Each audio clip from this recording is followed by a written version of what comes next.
Frances Cress was an American psychiatrist and a writer who was very audible in expressing black supremacy. Yes, the blacks possess something that the whites do not have, and that's why racism and oppression in order to suppress the blacks. The ability to produce melanin places blacks at an advantage to survive extreme weather conditions, something that makes the whites envious of the black people. In contrary, the blacks are unaware of this fact. They think the black color is actually an embarrassment and try to get rid of it. Until today, Frances' argument has never been disputed, and there is a lot of evidence to show that whites actually fear the blacks. The fact that more unarmed blacks have been killed by the police for vet issues is justification for this fear. The whites have used the police against the blacks to their advantage. This fear makes the whites associate blacks with crime. Well, let's hear how Cress argued it out. All over the place. You're a psychiatrist, and you're author of a theory. Here's what she's saying. First of all, white people are dying out. Into the next century, everybody on Earth may be of color. And we're scared about it. Already we're a minority. Did you know that? I'll guess 25% of us are white, maybe less than that. And that's the reason we're racist. We're not only afraid of dying out, but we're also jealous because we have no color. You're laughing. How come we spend so much time in the sun trying to get brown? Can't make a baby of color. And that's the reason for racism and lynching. And if how do you explain? Do you believe we're racist? No, we're not racist. Yes, we are racist. What is this, an accident that all the cities are becoming blacker and blacker while the outer reaches of major metropolitan whiter and whiter? That's an accident? Oh, come on. When you get on an elevator and you're the only white person on the elevator, how do you feel? What'd she say? What'd she say? Frightened, she said? Oh, she's scared of elevators.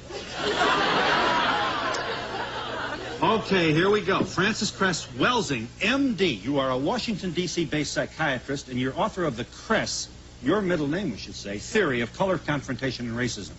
You call racism white supremacy. To be sure, a provocative and controversial theory on skin color and oppression. Well, I'm ready. So is this mostly but not exclusively white audience. Let them have it, Doctor. Boy, oh boy, do you need an escort to get out of your speeches? No, now, let me just give you a little background. This paper was written approximately in 1969 and presented in 1970. It was written for a group of black psychiatrists who were looking at racism. Yeah. It was also written because as a psychiatrist and working in a hospital trying to treat black people and white people, but recognizing that the majority of the problems that black patients had in a psychiatric hospital, when you took a history, you would run smack into racism. So I knew I had to understand racism to help solve the mental health problems of black people. Okay. So out of my brain computer, putting in the question, why do we see this behavior? Why have we seen it for hundreds of years? So I thought about these two things, basically two facts, that even though the white population says that people of color are minorities, that it is the white population that is the minority on the planet. That's the reality you're saying. That's the reality. Yeah. That in spite of the fact that black people, non-white people have heard over and over again, you're genetically inferior because you are non-white. That in reality, white skin is a genetic recessive status, not as said by Frances Welsing. You see, meaning that if you and I were to have a baby, the baby would have color, and you make the contribution and I don't. That white so plus what? colored. Well, wait a minute. It's not Frances Welsing that is concerned about the disappearance of white. Ben Wattenberg just wrote a book, The Birth Dearth. There have been multiple articles in the newspaper talking about the decline of Western populations. Yeah, here's the Washington Post, just to name one. We are a depopulation bomb, the withering of the Western world. Here, incidentally, this was the percentage of the West's population in 1900, the turn of this century. About 30%. This is where we'll be less than 10% in the year 2075. Here's where we are about today, 15. So we're not having babies. So whites are not having babies, and there is the concern about white genetic annihilation. In other words, I look at, this is Dr. Martin Luther King's birthday holiday, and people will say, well, here's a man who talked about love. Yeah. Why was he killed? And I say that the deeper logic is, what if all black and white people and non-white people and white people love? What would happen to white people? White would disappear. You see, just mix all of the people on the planet up together. In other words, if race didn't matter, or if color didn't matter, it follows with the jet planes. No, I'm not saying if it didn't matter. I'm saying that, indeed, if there was a mingling of all of the people, because that's what I'm saying. Okay, fine. Absence of prejudice. The ability, no, wait, don't confuse what I'm saying.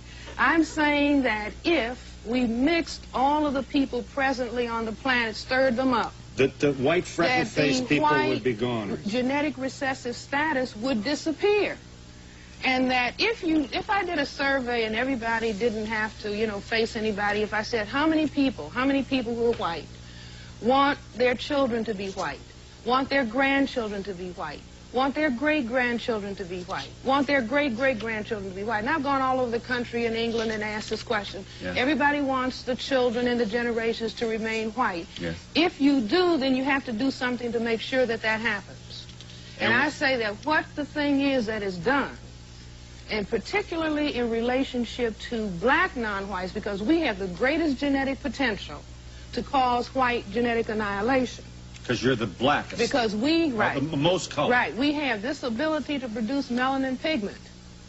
We have more of it than anybody else. And so the most pressure is on black people. As a matter of fact, the black people learn, all non-white people over the world learn. If you're black, stay back. If you're yellow, you're brown, stick around. If you're yellow, mellow, white, right. I can go to England and the people can just say the same thing. Doesn't matter whether if you go to the Philippines, because there has been a confrontation of brown with white. Everybody knows the more pigment you have, the more pressure that is on you. Yeah. But they didn't understand why. I say the why is for the purpose of white genetic survival. All right. And you're saying that blacks have no similar hidden, subconscious anxiety about their blackness being undermined by the presence of white? We don't have that fear. And I think that this is something that is not understood. You see, in other words, if I don't worry about, as a matter of fact, under white supremacy, the non-white people try to get lighter. You see, because the less pigment you have, the less threat you are to white, and so the greater opportunity that you have. Yeah. The mass inability of whites to live and attend school in the presence of non-whites, manifested by the patterns of black and white housing and education throughout this country, and indeed throughout the world, is seen, according to your thesis, in terms of the color confrontation thesis, as the apparent total psychological discomfort experienced by whites in situations in which they must daily face their color inadequacy when they confront their neighbors of color. You go on. I predicted. Look, I wrote that in 1970. I said you cannot have integrated housing. You cannot have integrated schools. You still believe that? Well, I mean, the evidence. I always look at the evidence. If Mr. Black and Mr. White live next door to each other, they have the same job, the same income, the same car, the same furniture. Yeah. They both walk out of the house in the morning. Good morning, Mr. Black. Good morning, Mr. White. Yeah. But Mr. White is still looking, but you've got something that I don't have. You're saying he's saying that subconsciously. Saying, right. Now, wait a minute. All right, we'll give you a chance in just a minute.